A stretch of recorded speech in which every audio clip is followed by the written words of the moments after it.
Hello student, today we learned how to add the fraction numbers. इसके जो पहले वाले वीडियो था उसमें अपने ऐड किया था प्लस माइनस सीखा था हमने. Now how to add the fraction number को कैसे ऐड करते हैं उसके लिए जो वीडियो बना रहा हूँ बेटा आप बहुत अच्छी तरह से देखें, बहुत अच्छी तरह से आपको समझ में आएगा. इसके लिए थोड़ा बहुत हमको एलसीएम लेना भी आएगा तो हम वो भी सीखेंगे. और पहले जो मैं बता रहा हूँ आपको फ्रैक्शन, इसमें देखें एक नंबर लिखा मैंने, क्वेश्चन आपको दिख रहा है शायद कि 3/5 + 4/5 दे रखा है मेरे को. अब इसमें ये देखूँ मैं कि इसका जो आपको ये मालूम होगा शायद कि फ्रैक्शन में नंबर को A/b लिखा है, तो इसमें दैट A जो होता है उसको न्यूमरेटर बोलते हैं और B को डिनोमिनेटर बोलते हैं. जो नीचे है उसको डिनोमिनेटर और ऊपर वाले को न्यूमरेटर बोलते हैं. तो यहाँ देख रहा हूँ कि इसका जो डिनोमिनेटर है दोनों का सेम है. अगर डिनोमिनेटर दोनों का सेम है तो आपको कुछ भी नहीं करना, बहुत ही आसान होता है उसके लिए ऐड करना. आपको कुछ नहीं करना, आपको डिनोमिनेटर लिख लेना. दोनों सेम है तो एक बार ही लिख लें आप, और ऊपर जो न्यूमरेटर में नंबर लिखा उसको सीधा प्लस करें और कुछ भी नहीं करें आप. तो ये 3 + 4 यानी कि कितना हो गया 7/5. सिंपल सी बात. अगर आपका डिनोमिनेटर सेम है तो न्यूमरेटर में जो भी नंबर है उन सबको आप ऐड कर लो. मैं एक एग्जांपल और दे देता हूँ. मान लो जैसे यहाँ लिखा है -1/3 + 4/3 और +2/3 ऐसा लिखा फॉर एग्जांपल. यहाँ देख रहा हूँ, फिर मैं देख रहा हूँ कि इसका न्यूमरेटर सबका क्या है, सेम है. अगर न्यूमरेटर सेम है तो आप सिंपल सा एक बार न्यूमरेटर लिखें और जो ऊपर सारे नंबर है उसको as it is with sign, जो उनके साइन दे रखे हैं उसके साथ उस नंबर को लिख लें आप. यहाँ देखें आप -1 +4 और ये +2. हमने इससे पहले वाले वीडियो में माइनस और प्लस का ऐड करना सीख लिया था. तो हमने ये देखा कि प्लस वालों को एक तरफ रखें तो प्लस का नंबर कितना है 6 है, तो -1 और ये +6 और डिवाइड बाय ये 3 है. अब देखिए प्लस का मतलब होता है आपको मम्मी ने पैसे दिए और माइनस का मतलब है आपने खर्च किए. तो आपको 6 रुपीज़ मिले हैं और आपने -1 खर्च किया. तो रिमेनिंग आपके पास कितना नंबर बचा है या कितना पैसे बचे हैं 5 रुपीज़. तो 5 बच गया 5/3. ये इस तरह से ये वाला जो एडिशन था वो हमने देखा कि इसमें हमने देखा कि इसका जो न्यूमरेटर है जो डिनोमिनेटर है वो सेम है. तो हमको न्यूमरेटर को क्या करना है, सिंपल सा ऐड करना है. आप चाहें तो अपन 1-2 एग्जांपल और ले सकते हैं. जैसे मैं और लेता हूँ एग्जांपल 2/7 + 5/7 -7/7 मान लो ये लिखा हुआ है. फिर हम देख रहे हैं कि इसका जो डिनोमिनेटर है वो क्या है, सबका सेम है. डिनोमिनेटर सेम है तो आप सिंपल से क्या करें, एक बार डिनोमिनेटर लिख लें और ऊपर न्यूमरेटर में सारे नंबर है वो लिखें विथ उसके साइन के साथ. तो यहाँ पर देखें कि यहाँ पर 2 है प्लस का, ये 5 भी प्लस का है और ये 7 माइनस का है. प्लस माइनस का हमने पहले से सीख रखे हैं नंबर. प्लस का अलग से ऐड करो और माइनस का अलग से. देखें अब यहाँ पर कि प्लस के कितने हैं 2 और 5 कितना हो गया 7, ये प्लस का 7 और ये माइनस का 7 डिवाइड बाय 7. 7 रुपीज़ आपको मिले हैं और 7 रुपीज़ ये आपने खर्च कर लिया. अब रिमेनिंग क्या बचा, कुछ नहीं, 0. तो आपके रिमेनिंग कुछ नहीं है तो 0/7. 0 को अगर 7 से डिवाइड करेंगे वी गेट 0 ओनली. ये अपन बाद में बताएंगे कि ये 0 क्यों होता है, या 1 कुछ नंबर लिखा हो तो नीचे है तो कैसा नंबर होगा वो अपन इसके बाद में डिस्कस करेंगे. अभी तो आप ध्यान रखें ऊपर अगर न्यूमरेटर में 0 लिखा है और नीचे कोई भी नंबर लिखा है तो उसकी वैल्यू 0 ही होगी. इस तरह से हमने ये देख लिया है कि यहाँ पर हम सारे नंबर्स को हम देख रहे हैं कि ये नंबर्स में डिनोमिनेटर सबके क्या है, सेम है. अगर डिनोमिनेटर सेम है तो सिर्फ सिंपल सी आप न्यूमरेटर को ऐड कर लें विथ उसके साइन के साथ, जो प्लस वाला अलग और माइनस वाला अलग. ये तो बात हो गई है. अब हम दूसरे तरह का करते हैं जिसमें हम ये सीखें कि डिनोमिनेटर जो है डिफरेंट है तो उसको कैसे ऐड करेंगे. तो उसके लिए पहले आप एलसीएम को सीखना पड़ेगा. तो हम थोड़ा सा आपको देखो एलसीएम लेना सिखाते हैं. एलसीएम क्या होता है, एलसीएम की बहुत ज़्यादा डिटेल में नहीं जाके मैं सीधा डायरेक्टली आपको एलसीएम सिखाता हूँ कि एलसीएम है क्या. ठीक है बेटा. तो देखो एलसीएम क्या होता है, आप देखें यहाँ देखिए एलसीएम क्या होता है. जैसे मैं लिखा यहाँ पर 2, 3 लिखा मैंने और मैंने पूछा इसका एलसीएम क्या होगा. हाँ, एलसीएम का अगर बेसिकली कंसेप्ट में जाएँ तो एलसीएम वो नंबर होता है जिससे ये दोनों नंबर, ठीक है ना, फुली डिवाइड हो जाए. यानी कि ऐसा नंबर जिससे 2 भी डिविजिबल हो जाए और 3 भी हो जाए. तो मैं कह रहा हूँ, तो इसको अगर सिंपल सा एलसीएम लेना होता तो हम सिर्फ दोनों नंबरों को मल्टीप्लाई कर लो तो आपको एलसीएम मिलेगा ही मिलेगा। इन दोनों को अगर मैं मल्टीप्लाई करता हूँ 2 × 3 देन आई विल गेट 6, तो मुझे 6 मिल गया। तो 6 ऐसा नंबर है जैसे ये 2 भी डिवाइड हो जाएगा ये, और ये 3 भी से डिवाइड, 6 को 2 भी डिवाइड करेगा और 6 को 3 भी डिवाइड करेगा, दोनों नंबर। तो ये इसका एलसीएम हुआ। और एलसीएम निकालना है और ज़्यादा नंबर है तो कैसे निकालते हैं मैं आपको थोड़ा सा प्राइम फैक्टराइज मेथड बताता हूँ। एलसीएम जरूर सीखें आप, उसके लिए अपन प्राइम फैक्टराइज मेथड समझते हैं। प्राइम फैक्टराइज मेथड है ना, प्राइम फैक्टराइज मेथड क्या होता है उसको देखें आप।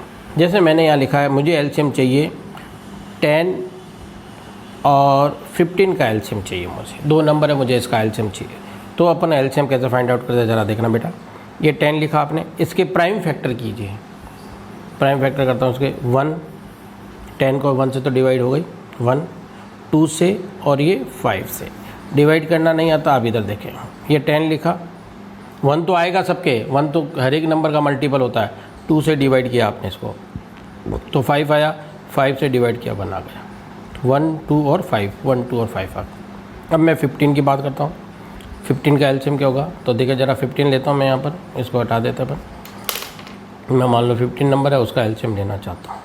तो फिर वही 15 किससे डिवाइड हो रहा है वो देख रहा हूँ। 3 के टेबल से जा रहा है 15 5 टाइम्स, फिर 5 की टेबल से 1 टाइम्स, ठीक है। तो इसके 1 तो आपको लिखना ही लिखना है, उसमें तो कोई प्रॉब्लम ही नहीं है। तो 1 तो आपने लिखा, और फिर क्या लिखा 3, और फिर क्या लिखा आपने 5, ये आ गया। अब मुझे इसका एलसीएम चाहिए कि एलसीएम क्या होगा। तो देखना बेटा एलसीएम कैसे लेते हैं, बहुत अच्छी तरह से देखना आप इसको एलसीएम को। अब हमको देखना इन सब में कॉमन नंबर कौन सा है, इन दोनों के अंदर कॉमन।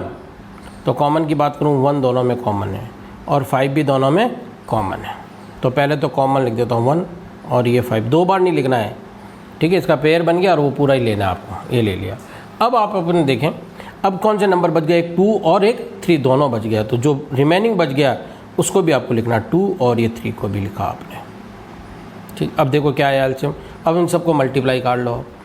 तो 1 × 5 तो 5 हो गया, और 2 × 3 कितना 6, तो 5 × 6, ये 5 × 6, ओवरऑल क्या आ गया 30, ये 30। अब 30 ऐसा नंबर है जिससे ये 10 को इसको डिवाइड करूँ तो 3 टाइम्स जाएगा, और 15 से इसको डिवाइड करूँ तो 2 टाइम्स आ जाएगा। ये इसका क्या हो गया, एलसीएम हो गया। एलसीएम इस तरह से। एक और एग्जांपल देता हूँ आपको एलसीएम निकालने का, कि एलसीएम कैसे फाइंड आउट करते हैं, देखना बेटा। तो देखो एलसीएम कैसे फाइंड आउट करते हैं आप देखें अच्छी तरह से। फॉर एग्जांपल और कोई नंबर ले लेता हूँ, मान लो मैंने एक 7 लिया, एक 21 लिया, और एक मैंने ले लिया 42 ले लिया मैंने, ठीक है। अब इसका एलसीएम निकालता हूँ, तो वही प्राइम फैक्टर 7 के प्राइम फैक्टर करूँगा तो 1 × 7 ही होगा। 21 के अगर मैं प्राइम फैक्टर करता हूँ, ये 21 तो किससे डिवाइड हो रहा, 3 से हो रहा 7 टाइम्स, ठीक है। फिर 7 से 1 टाइम, तो 21 के प्राइम फैक्टर क्या हो गए, 1 तो हो गई, 1 × 3 × 7 आ गया मेरे पास। अब मैं 42 की बात करता हूँ, मेरे को 42 लेना है प्राइम फैक्टर, तो 42 कैसा आएगा ज़रा देखना आप। तो 42 का क्या हो गया, फिर 2 से डिवाइड किया इसको तो 21 आ गया। 2 से डिवाइड नहीं होगा, अब ये 3 से डिवाइड होगा। 3 से किया तो कितना आ गया 7, और फिर 7 की टेबल से किया तो 1। तो इसके प्राइम फैक्टर क्या आ गए 42 के, आप देखें ज़रा, 2, 3, 7 और 1 तो है ही है सब में, 1 की तो कोई दिक्कत ही नहीं है, 1 तो सब में ही है। फिर वही अब सब में कॉमन एलसीएम लेना है तो सब में कॉमन की बात करते हैं हम। तो अब ये देखें सब में कॉमन पहले 1, ये 1, और सब में कॉमन 7, ये 7। अब देखो सब में कॉमन नहीं है, लेकिन इन दोनों में कॉमन है 3, तो उसको भी ले सकते हैं, ठीक है। सब में होना ज़रूरी नहीं है। अब पहले तो सब में ले लो आप, फिर अगर ये 3 है, 1, 2, 3 नंबर्स है, तो अगर किन्हीं 2 का कॉमन है तब भी हम ले सकते हैं। ये 2 का कॉमन क्या है 3, तो वो भी ले लिया कॉमन, लेंगे एक बार ही। अब जो रिमेनिंग बच गया, रिमेनिंग क्या बच गया 2, उसको रिमेनिंग को और लिख दो आप, ये 2 रिमेनिंग बच गया। अब इन सबको मल्टीप्लाई कर लो, वही आपका क्या है एलसीएम है। तो देखें क्या आया, 7 × 1 तो 7 हुआ, और 3 × 6 कितना हो गया, ये आपका 6 हो गया। 3 × 2 6 हो गया, 7 × 6 42। तो ये 42 एक ऐसा नंबर आया ये 7 की टेबल में भी 42 आएगा, 21 की टेबल में भी 42 आ जाएगा और 42 की टेबल में एक बार आ जाएगा। तो ये भी क्या हो गया, इसका एलसीएम हो गया। तो हम एलसीएम इस तरह से ले लेते हैं बेटा। ये तो हो गया एलसीएम। अब मैं आपको एचसीएफ भी सिखा देता हूँ, ठीक है। एलसीएम और एचसीएफ दोनों सीख लेंगे आप। इसी क्वेश्चन का अगर मुझे एचसीएफ लेना है तो हम कैसे फाइंड आउट करेंगे, ज़रा देखना आप। इसी क्वेश्चन में अगर बात करता हूँ मैं एचसीएफ की, तो एचसीएफ क्या होगा, अगर इसी नंबर का वो कहता था एचसीएफ क्या होगा, तो ज़रा देखें एचसीएफ क्या होगा। देखा आप एचसीएफ में क्या करते हैं कि जो कॉमन होता है उसको लिख लेते हैं। क्या लिखते हैं, सिर्फ प्योर कॉमन को लिखते हैं। प्योर कॉमन का मतलब जैसे अभी यहाँ पर हमने क्या कहा था कि इस क्वेश्चन में देखें तो 1 कॉमन था, 7 कॉमन था, लेकिन इन 2 लाइनों में 3 भी कॉमन था, वो भी लिया। प्योर कॉमन नहीं, प्योर का मतलब मेरा प्योर से ये मतलब है कि तीनों में होना चाहिए। तो एचसीएफ जब भी लेते हैं जब तीनों में कॉमन हो, या 2 नंबर है तो दोनों में जो कॉमन है वही आपका एचसीएफ है और कुछ नहीं। तो इस नंबर का अगर एचसीएफ की बात करूँ मैं, तो कॉमन क्या आ रहा है 1 और इधर से कॉमन क्या आ रहा है मेरे पास 5, बस और कुछ नहीं है। तो कितना आ गया 5, ये इसका एचसीएफ है।